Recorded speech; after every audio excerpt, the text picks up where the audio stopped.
Assalamualaikum warahmatullahi wabarakatuh. Saudara saya, sholat khusyuk itu tidak sulit.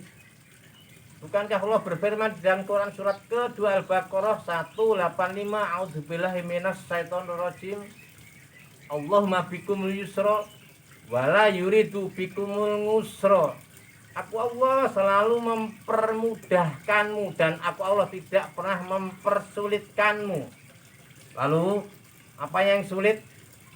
Inna nafsala amartu bisu.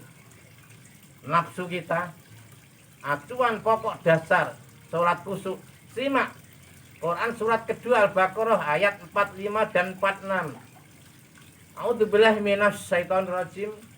Wasta'inu bis-sabri wassalah wa innaha lakabiratun ila ngalal khosiin aladina ya dununa annahum mulakurobim wa annahum ilaihi rajiun.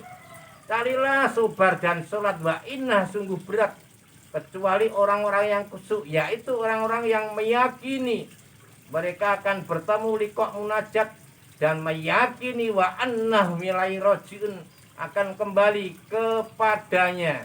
Lalu bagaimana kiat-kiatnya? Pertama, perkokoh yang namanya iman, yakini bahwasanya kita akan bertemu munajat liqa dan yakini kita akan kembali kepadanya. Bila hal ini terpatri kuat dalam jiwa kita, maka pasti akan timbul kecenderungan kedekatan antara kita dengan Allah. Bukankah lewat sholat ibadah yang paling dekat antara kita dengan Allah? Aqrabu mayakunul ngabdu mirabi wasajud. Keadaan hambaku yang paling dekat ketika sujud. Maka perbanyaklah yang namanya doa. Yang kedua, sholat jangan dijadikan penggugur ibadah blong. Polanya rubah. Kita sangat amat butuh yang namanya sholat. Bila ini terpatri dalam jiwa kita, maka pasti akan timbul kecenderungan rindu. Bagaimana? Ketika kita rindu dengan ibu, dengan sang kekasih, apalagi sang kekasih yang abadi, lewat ibadah sholat untuk mencurahkan kerinduan yang paling tepat antara kita dengan Allah. Bukankah kita di sana bertemu liqa munajat dan bersujud serta berdoa? Yang ketiga, sholat jangan dijadikan sambilan. Rubah paradigmanya. Suatu pekerjaan, suatu yang paling pertama dan paling utama. Praying 5 times is the best segalanya.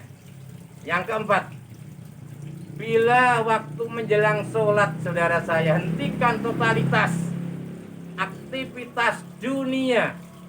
Segera membersihkan badan, berwudu dari rumah. Segera kaum lelaki berangkat ke masjid, pakai baju yang baik dan disunahkan untuk wewangian. Taklukkan berjamaah di masjid. Bagaimana kaum hawa, saudaraku, kaum wanita, awal waktu di rumah segera menggelar sajadah. Namun kalau panjenengan ingin ke masjid, kaum lelaki, para suami, jangan pernah melarang kaum istri ke masjid, namun jangan pakai wewangian. Yang selanjutnya, hentikan totalitas yang namanya maksiat.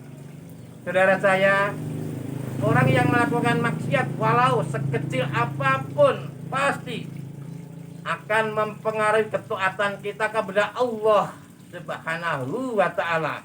Orang yang belajar Islam dengan benar diamalkan tidak akan mungkin melakukan maksiat. Namun pemaksiat susah untuk bertaubat, apalagi meraih sholat khusyuk. Selanjutnya, anggota badan ketika sholat yang khusyuk, telinga dijaga, mata dijaga, tangan kaki jangan banyak gerakan.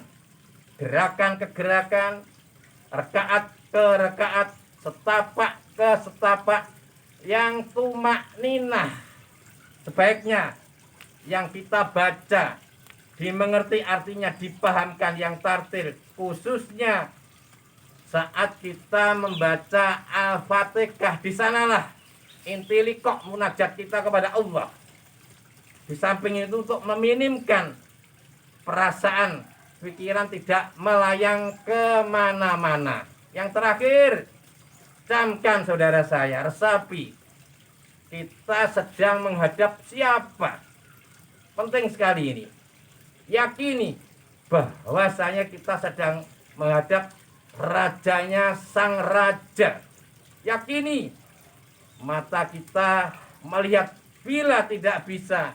Yakini basiroh hati ini selalu bersama Allah. Dan kalau tidak bisa, yakini a'udzubillahi minasyaitonirrajim, walaqad darakna walaqad khalaqnal insana wa na'lamu ma tuwaswisu binafsu wa nahnu aqrabu min hablil warid. Qaf 16.